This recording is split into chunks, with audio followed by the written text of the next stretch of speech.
자, 사도행전 1장 9절 보니까 색다른 말씀이 등장을 합니다. 성령 침례, 물 침례를 받은 자들은 성령 침례를 또 받아야 된다는 것이에요. 아니 왜 그럴까? 자, 결론적으로 성령 침례는 신분의 변화를 말합니다. 내가 세상의 자녀, 어둠의 자녀로 살았다가 내가 이제는 그리스도의 자녀, 하나님의 자녀, 빛의 자녀로 살아갑니다 하는 신분의 변화를 말하고 있는 것입니다. 우리는 예수님이 오신 그 이후의 삶을 살고 있는 사람들입니다. 그러면 우리는 물 침례를 받아야 됩니까? 성령 침례를 받아야 됩니까? 물 침례, 성령 침례 두 개를 다 받아야 되는 것입니다. 성령 침례가 우리한테 왜 필요한가? 크게 세 가지가 있는데 짧게 말씀드리도록 하겠습니다. 첫 번째는 그리스도와의 하나 된 삶 때문에 그렇습니다. 우리가 침례를 받을 때 그리스도 이름으로 침례를 받는 거예요. 그런데 그리스도 이름으로 침례를 받는데 그리스도와 함께 물속에서 장세가 진행된다. 다시 말해서 나는 죄인이에요. 그런데 예수 그리스도를 믿고 복음을 듣고 보니까 내 죄가 있어서는 안 된다. 하나님 앞에 갈 수가 없어요. 왜? 하나님은 거룩하신 분이기 때문에 죄인들을 만날 수가 없고 죄인들을 하나님 앞에 갈 수가 없어요. 그러면 내 죄를 씻어야 돼요. 그러면 어떻게? 예수 그리스도와 함께 물속에 들어가서 나의 죄는 죽는 거예요. 그리고 예수 그리스도와 말씀과 함께 예수가 부활하신 것처럼 나는 물속에서 다시 올라옴으로 말미암아 나는 새 생명을 얻게 되는 것입니다. 이 말씀이 그 말씀입니다. 그러니까 나는 예수 그리스도 이름으로 침례를 받음으로 말미암아 나는 그리스도와 하나가 된 삶이 되는 거예요. 이때 성령께서 함께 내주시게 됩니다. 왜? 예수 그리스도께서 침례 받을 때 그들과 같이 본 것이 내려와서 예수 그리스도와 함께 하셨거든요. 바로 그래서 예수 그리스도 이름으로 침례를 받을 때 우리에게도 성령이 임하게 되는 겁니다.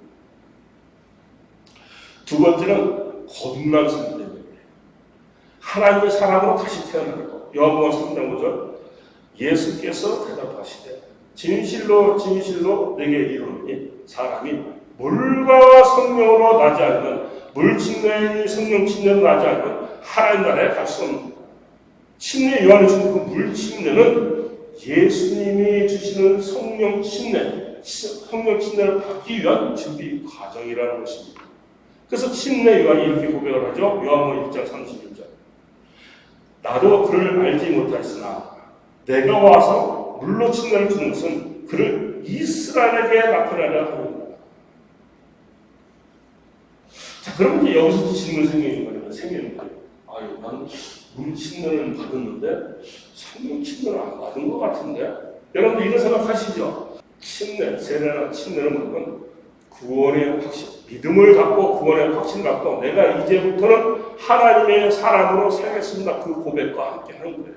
여러분 이렇게 했을 때 그때 성령이 임하게 되고 그분은 성령 침례를 받게 되는 것입니다. 세 번째는 영적 분별력 때문에 그렇습니다. 세상의 것과 하나님의 것, 썩어질 것과 신령한 것, 내 것과 하나님의 것을 구별할 줄 아는 영적 분별력 때문에 성령 침례를 받아야 됩니다. 너희는 성령 침례를 받았으니까 하나님의 깊은 말씀을, 영적인 말씀을 깨달을 수 있게 되었다는 것입니다. 그러니까 당신의 삶에서 하나님의 뜻을 발견할 수 있게 됐다는 것입니다. 그래서 자신의 영광이 아닌 하나님의 영광을 위해서 살아갈 수 있게 되었다는 것입니다. 여러분, 성령 침례를 통해서 이루어진 이 세 가지 공통점이 무엇이냐? 세상의 자녀에서 하나님의 자녀로 변화된 시입니다. 자, 성령 침례는 두 번째로 내적 변화를 의미합니다. 이 사마리아 사람들이 복음보다는 이런 표적과 큰 능력에 더 관심을 갖고 빌립처럼 자기들 삶에서 이렇게 큰 표적이 나타나기를, 능력이 나타나기를 기대하면서 침례를 받았다는 거예요. 그런 사람들에게는 성령 침례가 성령이 임하지 않는다는 것입니다. 여러분, 그럼 성령 침례를 왜 받아야 됩니까? 왜 받아야 됩니까? 표적과 큰 능력이 우선이 아닙니다. 물론 표적과 능력이 나타납니다. 왜? 하나님이 필요하다고 하면 나타납니다. 제 삶에서 이런 능력이 표정이 나타난 적이 한두 번이 아닙니다. 필요하면 나타납니다. 그러나 쓸데없이 나를 드러내기 위해서 사용할 때는 나타나지 않습니다. 그거는 거짓이죠. 그건 거짓이죠. 고린도서 2장 10절 말씀, 오직 하나님이 성령으로 이것을 우리에게 보이셨으니 성령은 모든 하나님의 기쁨으로까지도 해결하십니다. 하나님의 깊은 뜻을 깨달을 수 있는 오직 한 길은 성령의 조명을 받았다고 말하고 있습니다. 자, 그러면 한번 이렇게 생각해 봅시다. 여러분, 우리가 예수 그리스도가 하나님의 아들임을 어떻게 믿습니까? 여러분이 내가 믿어야지. 이래서 믿는 겁니까? 아니, 그렇게 되면 그 사람은 살면서 어려움이 생기면 예수님은 지금 살아계신 거야? 이렇게 의심하게 됩니다. 그것이 아니고 성령께서 감동을 주셔서 믿게 된 것입니다. 많은 사람들이 이런 부분에서 실패를 하는 거예요.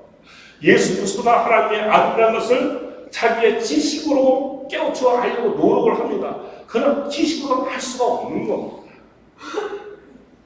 신앙은 지식적으로 접근하면 절대로 잘하지 않습니다.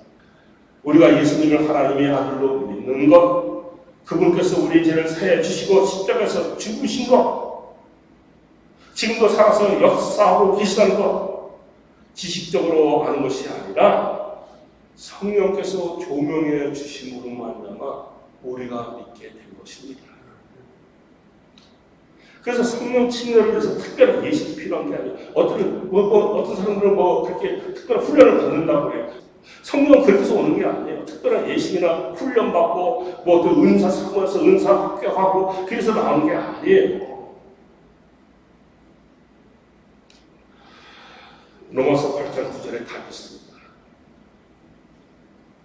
만약 너희 속에 하나님의 영이 거하시면 너희가 육신에 있지 않고 영에 있나? 누구든지 그리스도의 영이 없으면 그리스도의 사람이 아닙니다. 내 안에 하나님의 영만 있으면 되는 거예요. 그리스도의 영만 있으면 끝나는 거예요. 그러면 내가 교육받고 훈련받고 이거 안 해도 됩니다. 그러면 성령이 인지하고 계신 거고 성령의 역사가 나타나서 살게 되는 것입니다. 내 영 속에 그리스도의 영이 계시냐 아니냐 그것을 알 수 있는 거예요. 아직도 세상 쾌락과 물질을 바라보고 있다고 한다면 세상의 것을 위전하고 있는 거예요.